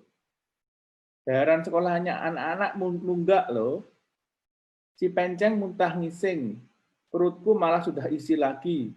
Dan sok Selasa pon ada sumbangan maneh sesebloh jadi manten. Jika BBM semakin menginjak, namun juga masih disebut langkah-langkah kebijaksanaan, maka aku tidak akan lagi memohon pembangunan nasib kepadamu, duh Pangeran, duh Gusti. Sebab nasib adalah permainan kekuasaan. Lampu butuh menyala, menyala butuh minyak. Perut butuh kenyang, kenyang butuh diisi. Namun Bapak cuma abang becak. Maka apabila becak pusaka keluarga pulang tanpa membawa uang, Simbok akan semakin mengajak. Simbok akan kembali mengajak berkelahi Bapak. Ditulis di Solo pada tahun 84. Pada tahun itu saya dengar puisi Wiji Tukul membacakan puisinya. Nah, tadi ada satu lari yang berjudul Nasib adalah permainan kekuasaan. Ini puisi yang kedua yang saya bacakan, masih dari kumpulan puisi yang sama, itu tentang permainan kekuasaan. Dan siapa yang waktu itu, mungkin juga sekarang ya, demen bermain kekuasaan adalah para jenderal. Judulnya, Para Jenderal Marah-Marah.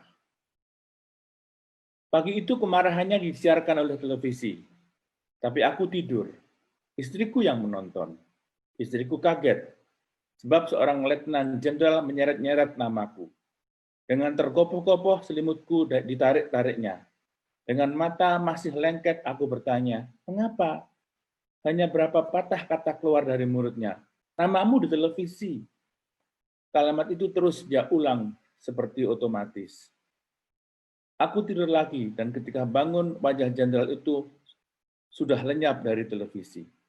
Karena acara sudah diganti. Aku lalu mandi. Aku hanya ganti baju. Celananya tidak. Aku memang lebih sering ganti baju ketimbang celana. Setelah menjemur handuk, aku ke dapur. Seperti biasa, mertuaku yang setahun lalu ditinggal mati suaminya itu telah meletakkan gelas berisi teh manis. Seperti biasanya, ia meletakkan di sudut meja kayu panjang itu, dalam posisi yang gampang diambil. Istriku sudah mandi pula. Ketika berpapasan denganku, dengan kalimat itu, kembali kalimat itu meluncur. Namamu di televisi. Ternyata istriku jauh lebih cepat mengendus bagaimana kekejaman kemanusiaan itu daripada aku. Demikian puisi kedua yang saya bacakan. Dan sekali lagi terima kasih kepada Wahyu atas kesempatan yang diberikan kepada saya. Salam dari Amsterdam yang mendung. Terima kasih. Terima kasih Mas Jos Wibisono. Saya sebenarnya agak nervous ya membawakan acara ini, ada Mas Jos Wibisono yang biasanya saya baca tulisan-tulisannya di berbagai media. Selanjutnya masih dari Belanda, ada Mas Buyung. Halo Mas Buyung. Ya, halo Mbak Evi, halo kawan-kawan semuanya.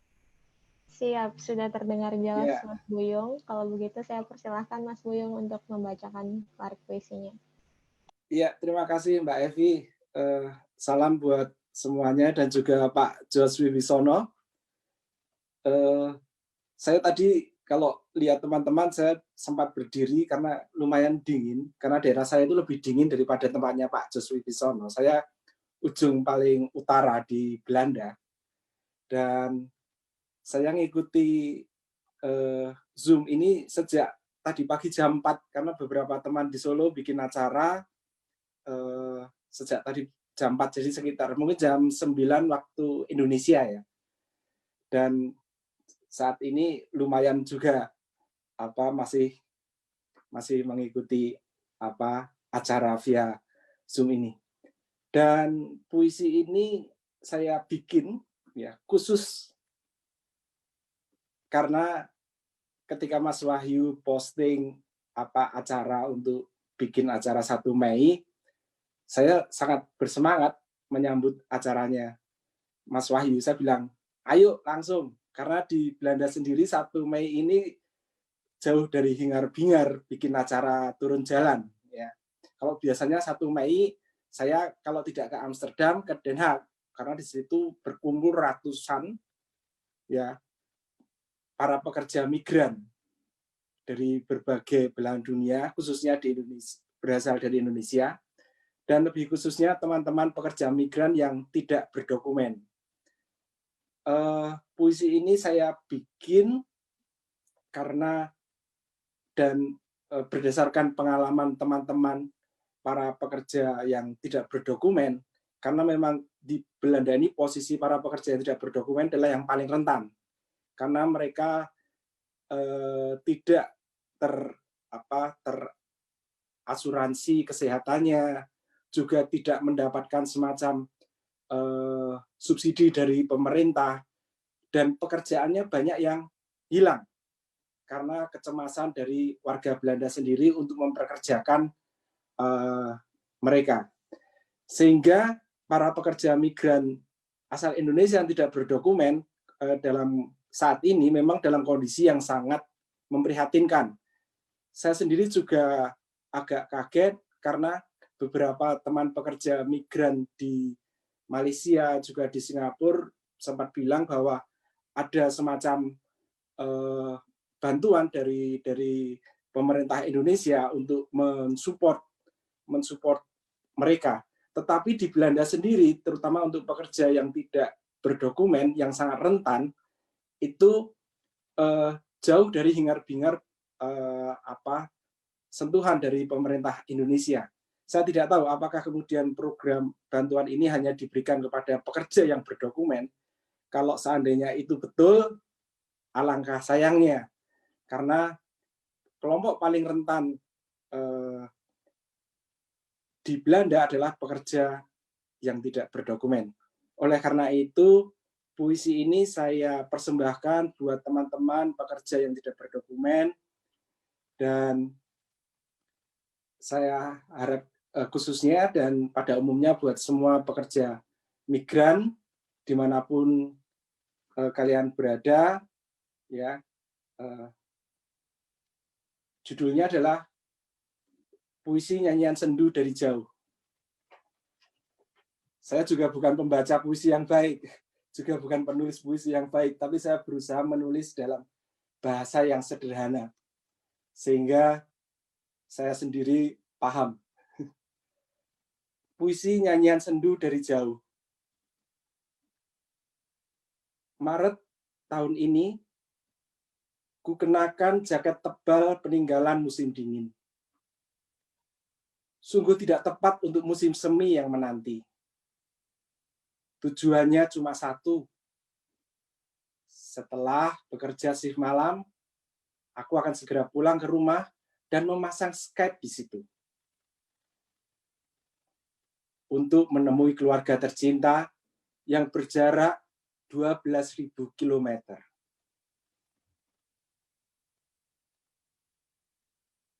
Malam Maret tahun ini, sempat kulirik wajah tampan Perdana Menteri. Jas necis, berdasi merah menghiasi televisi. Dia berkata, kalau kita adalah pahlawan sebagaimana dokter. Kita adalah pahlawan sebagaimana perawat. Kita adalah pahlawan sebagaimana sopir ambulan. Kita adalah pahlawan sebagaimana polisi. Kita adalah pahlawan karena kita adalah tukang kebersihan.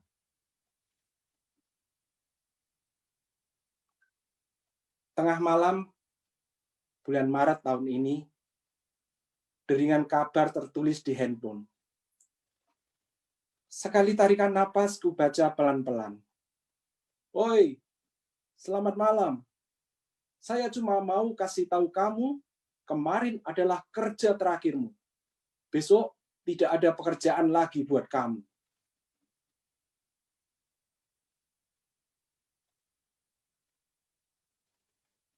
Pagi buta Maret tahun ini, ku kemasi semua barangku, karena adalah hari terakhirku tinggal di kamar ini. Sudah tidak ada euro tersisa untuk bayar sewa. Groningen, Maret 2020. Makasih.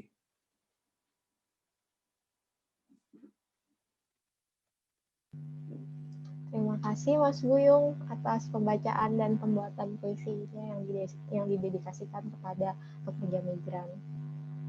Sebelum kita sampai kepada penghujung acara yang akan ditutup oleh pembacaan puisi dari Pak Wahyu Susilo, saya mendapatkan titipan dari Ibu Mega Festian. Ibu Mega Festian juga salah satu mantan pekerja migran yang menggerakkan literasi di kalangan migran dan juga salah satu yang menggagas inisiatif menyelenggarakan pentas puisi.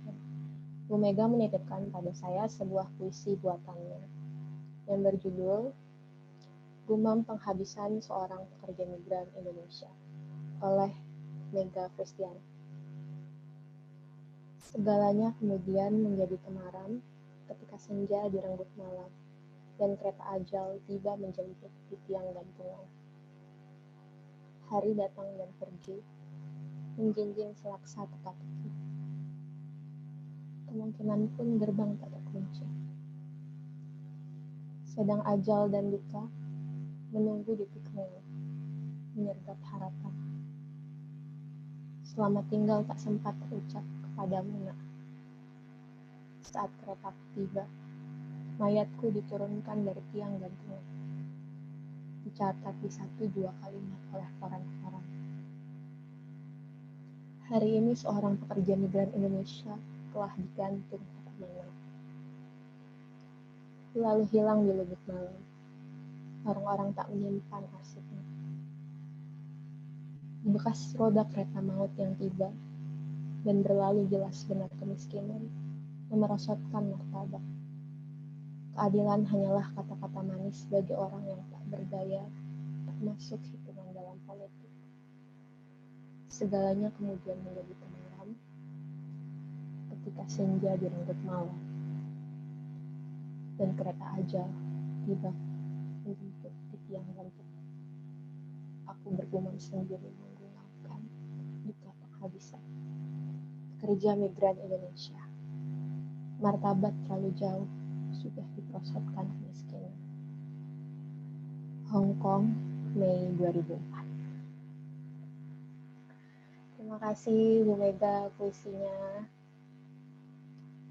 Dan kita tiba teman-teman di penghujung acara. Terima kasih yang sudah mengikuti live ini dari awal sampai akhir dan kepada para pembaca puisi 20 lebih aktivis, pekerja migran Indonesia, mantan pekerja migran Indonesia, pegiat isu, pecinta sastra yang sudah sudi meluangkan waktunya berkontribusi pikiran, solidaritas, dan segalanya untuk kita bisa membangkitkan kembali sastra, pekerja migran, dan ekspresi budaya.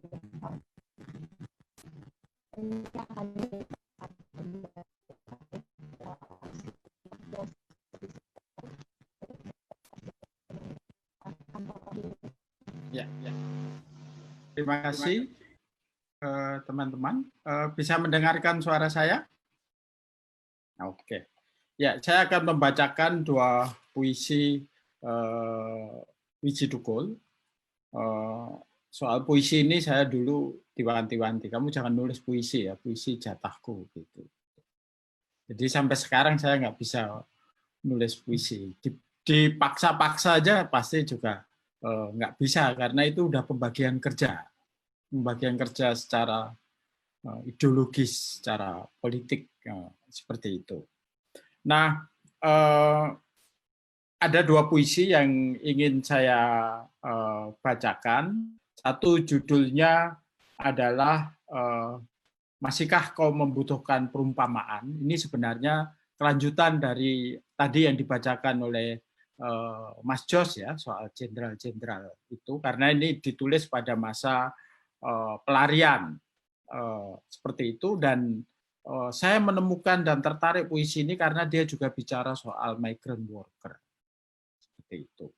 Nah, yang kedua nanti saya akan bacakan puisi mungkin juga relevan dengan situasi sekarang. Judulnya adalah reportase dari Puskesmas. Ini dia tulis di Semarang. Dia pernah kayak nyantrik ya di rumahnya Darmanto Yatman itu pada tahun 1986 di situ. Dia mengerjakan pekerjaan pelituran sambil dia juga nyastra di situ.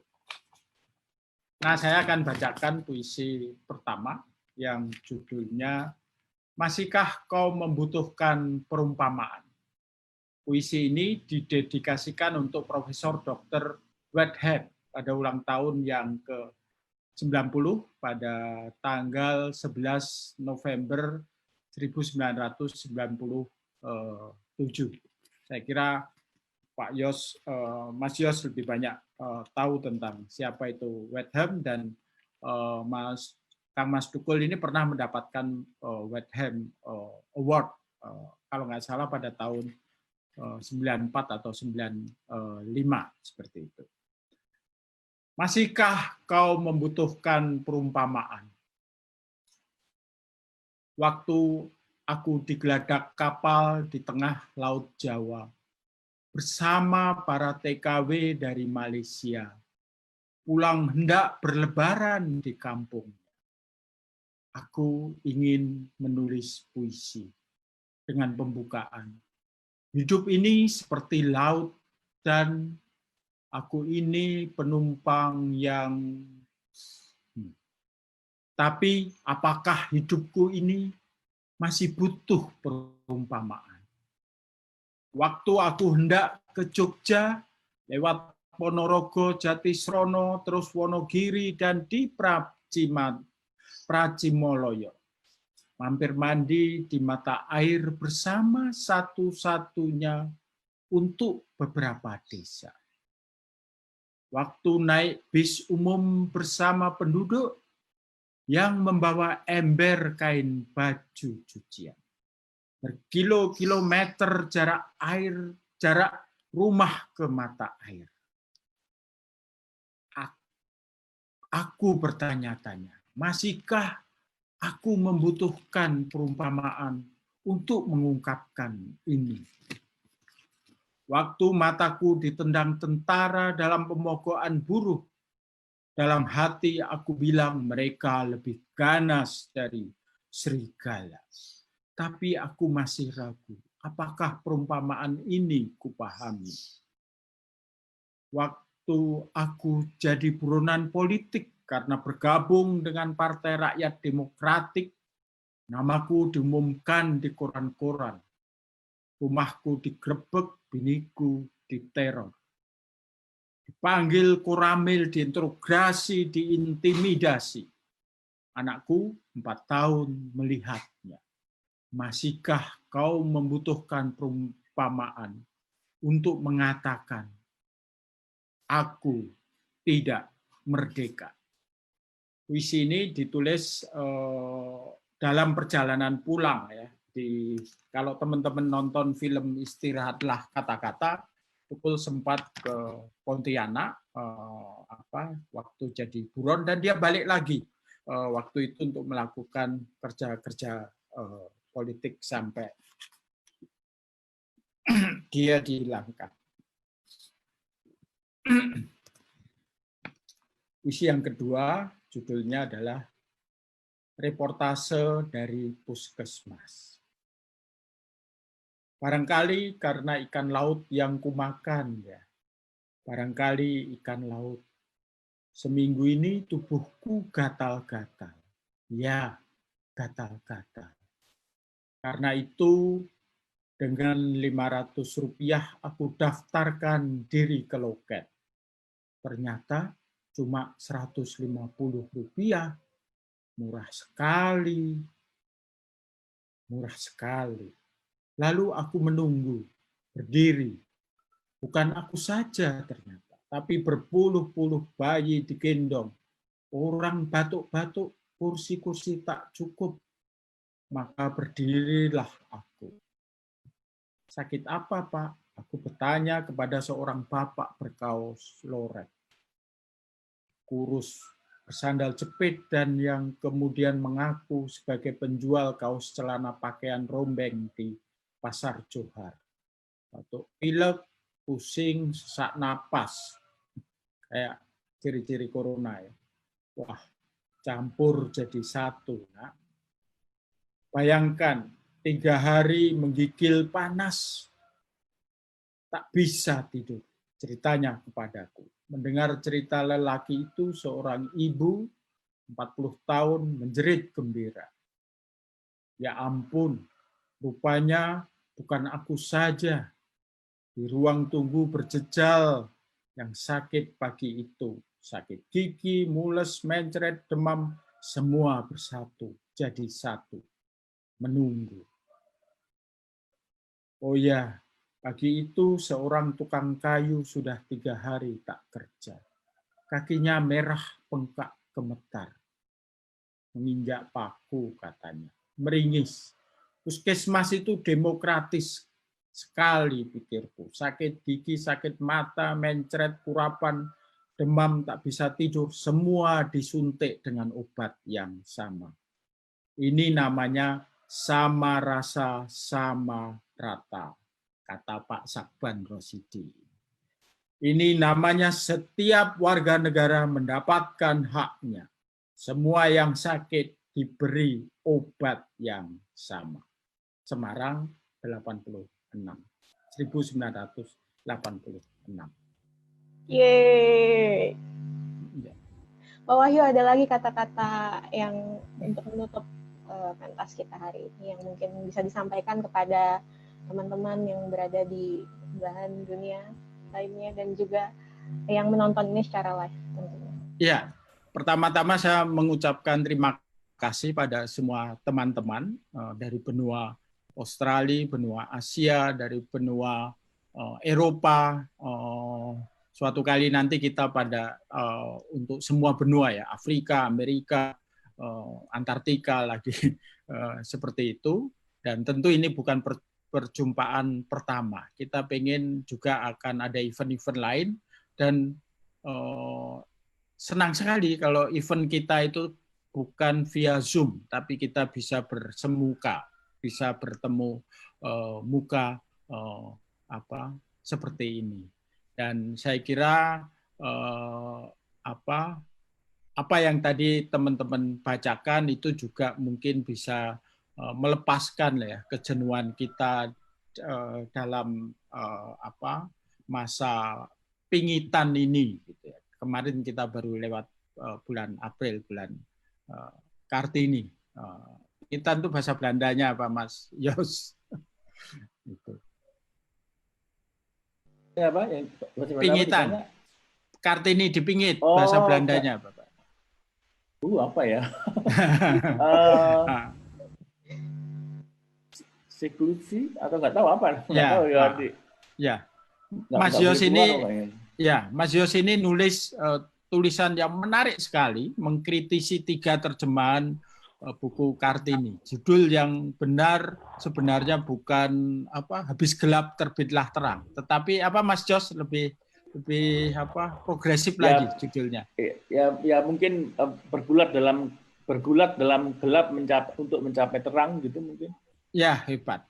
Ya, saya senang ya kalau kita melakukan kajian-kajian itu bukan hanya kajian itu yang literer, misalnya international relation atau political science atau legal atau sosiologi, tapi ketika kita menembus dunia sastra, dunia bahasa, kadang-kadang kita bisa menemukan yang kadang-kadang lebih smart untuk itu.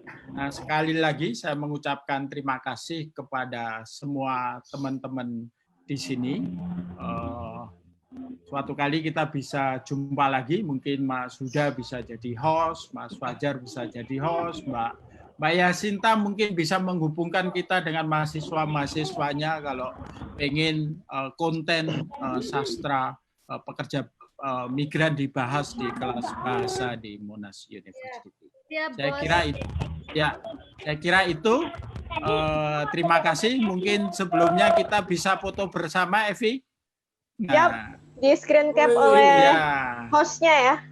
Ya, oke. Angkat tangan kiri. Karena ini hari buruh ya. Kita angkat tangan kiri kita. Dan mungkin kita karena ini direkam juga bisa sambil berjargon bersama-sama mengucapkan selamat Hari Buruh Sedunia. Oke, teman-teman? Ya, hitung, Evi. Abang dari saya ya. Hitungan ketiga. 1, 2, 3. Selamat Hari Buruh Sedunia. Terima kasih. Buruh migran hidup buruh. Hidup buruh.